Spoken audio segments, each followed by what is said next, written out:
저는 여러분들이 왜 이 영상을 클릭하셨는지 너무나도 잘 압니다. 정말로 아침 공복 운동이 조금 더 살을 빨리 빼는데 효과가 더 좋은 건지, 하지만 근손실을 일으키지는 않는 건지, 혹은 건강을 해치지는 않는 건지가 궁금하신 거겠죠? 그러니까 기왕 똑같이 운동하는 거 언제 운동을 해야 가장 효율이 좋고 건강에 유익한지가 따지고 싶으신 거잖아요, 그죠? 그래서 제가 오늘 깔끔하고 빠르게 정리해 드리도록 하겠습니다. 우선 결론부터 말씀드릴게요. 이 체중을 감량하기 위해 더 유리한 운동 시간대를 찾으시는 거라면 솔직히 말씀드려서 이 공복 운동이나 식후 운동이나 모두 다 관계없이 전부 다 괜찮습니다. 뭐냐고요? 이 살을 빼는 목적으로 다이어트를 하시는 분들이라면 식단이 거의 8할, 아니 솔직히 9할인 거 다들 아시잖아요? 그러니까 아무리 운동을 백날 열심히 해도 이 식단이 무너지면 정말 아무 소용이 없거든요. 물론 아침 공복 운동이 식후에 운동하는 것보다는 확실히 체지방을 태우는데 유리한 것은 사실입니다.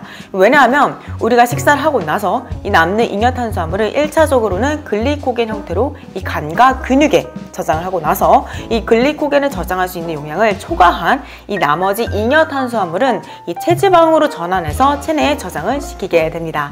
그런데 이때 이 잠을 자는 동안 이 체내에 저장된 글리코겐이 상당 부분 쓰이게 돼요. 그래서 이 아침 공복 운동을 하게 되면 우리 몸에서는 탄수화물 그 다음으로 두 번째로 사용하기 쉬운 이 체지방을 끌어다 사용하게 됩니다. 반대로 식후에는 이 혈당도 높아져 있고 이 글리코겐도 빵빵하게 채워져 있다 보니까 아무래도 지방보다는 훨씬 사용하기 쉬운 탄수화물을 가져다 사용할 수밖에 없겠죠. 하지만 문제는 우리 몸은 대단히 정직하기 때문에 내가 총 섭취한 칼로리에서 내가 사용한 칼로리를 뺐을 때 이 플러스 수치가 나오게 되면 살이 찌고 마이너스 수치가 나오게 되면 살이 빠지게 됩니다. 그러니까 만약 아침 공복 운동만 했다 하면 자꾸 입이 터져서 평소보다 많이 먹게 된다? 그러면 내가 하루 동안 섭취한 총 칼로리가 열심히 운동해서 소모시킨 칼로리보다 훨씬 높아지겠죠? 그럼 어떻게 될까요? 결국 힘들게 아침 공복 운동을 해서 내가 체지방을 열심히 태웠다 한들 오히려 충분히 잘 먹은 덕분에 근육량도 체지방도 같이 늘어나서 오히려 체중이 급속도로 늘어나는 사태가 발생하게 됩니다. 무엇보다 이 공복 운동은 체지방을 연소시키는 데에는 확실히 유리합니다. 하지만 이 똑같이 운동해도 이 총 소모되는 칼로리량은 이 식후 운동보다는 훨씬 떨어져요. 그러니까 이 똑같은 죽음의 타바타 운동을 해도 이 아침 공복에 했을 때보다 식후에 했을 때 더 많은 칼로리가 소모가 된다는 거예요.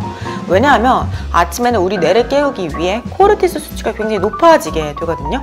그런데 이 호르몬이 이 신체 조직을 분해해서 에너지원을 만들어내기도 합니다. 그런데 문제는 이 아침 공복에는 체내 글리코겐이 텅텅 비어 있다 보니까 이 지방 조직과 단백질 조직을 분해해서 에너지를 만들게 되는데요.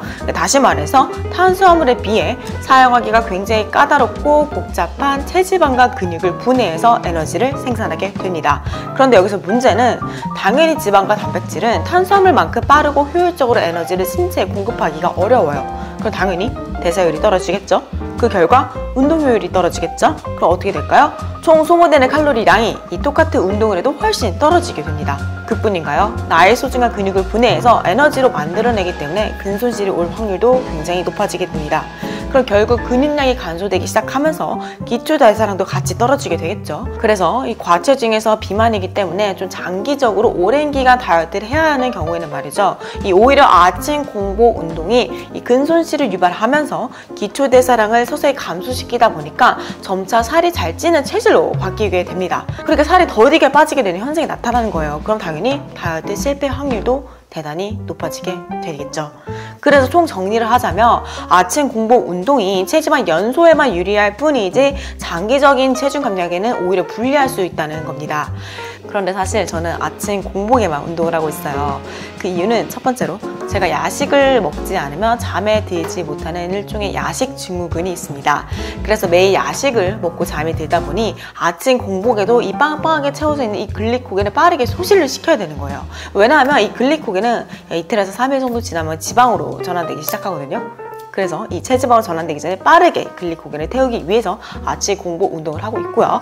두 번째로는 저는 사실 근육량을 늘리는데 별로 큰 관심이 없고 제 현재 체중을 유지하는 것이 가장 1순위 목표예요.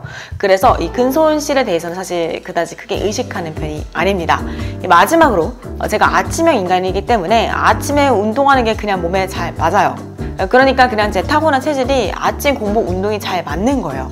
그러니까 건강하게 근육도 지키고 운동 효율도 높이고 좀 과체중이라서 장기적으로 다이어트를 해야 하는 경우라면 식후 운동으로 가는 게 맞고요.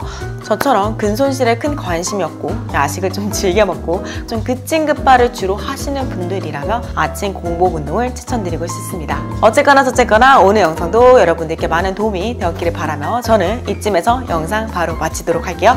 안녕!